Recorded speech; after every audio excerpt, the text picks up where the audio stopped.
See this beautiful covered piping? We did it on the serger. We did the gathering on the serger. We did the flat lock on the serger. This was just a fun little technique pillow that we did a whole bunch of different things. But I'm going to show you how the piping's done. And it's done with the multi-purpose foot. The multi-purpose foot is just that. It has different versions depending on where you guide things. So we're going to use this groove that's right underneath because that will help the piping get covered with the fabric of choice. The other thing that you can do is you can run sequins or pearls down this one. That'll be a different video that we'll do. So first thing that you need to do for piping is you always want to cut your fabric on the bias. And we're going to just run this through. I cut a 2-inch strip, which is probably more generous than I would need, but it definitely makes it easier to kind of handle. We're going to go ahead and put the foot on first. And this is set up for just a regular 4-thread overlock, nothing fancy. Your stitch length can be anywhere from 2.5 to 3. And as you put this in there, because we have the knife, that is going to kind of cut our piping down to a nice manageable size. And as you kind of get started, just kind of pull on that piping in the back and it'll kind of hop in the groove if it's not already there. Kind of just lay the piping in the middle of the folded bias strip. Get that all the way in there.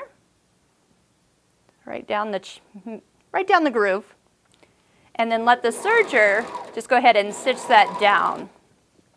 This will make it really easy to insert it into any project because the edges are going to be all nicely overlocked. And then we'll use the same foot to make sure the piping stays in place while we serge it into the next piece of fabric. Okay.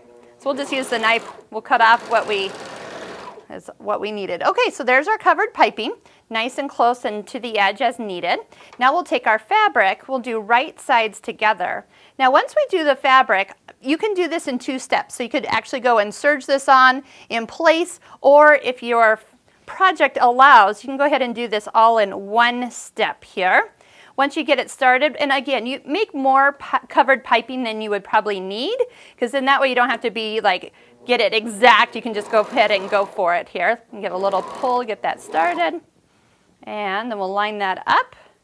Oh, make sure you don't pull on the too much. It'll start to gather up your piping a little bit.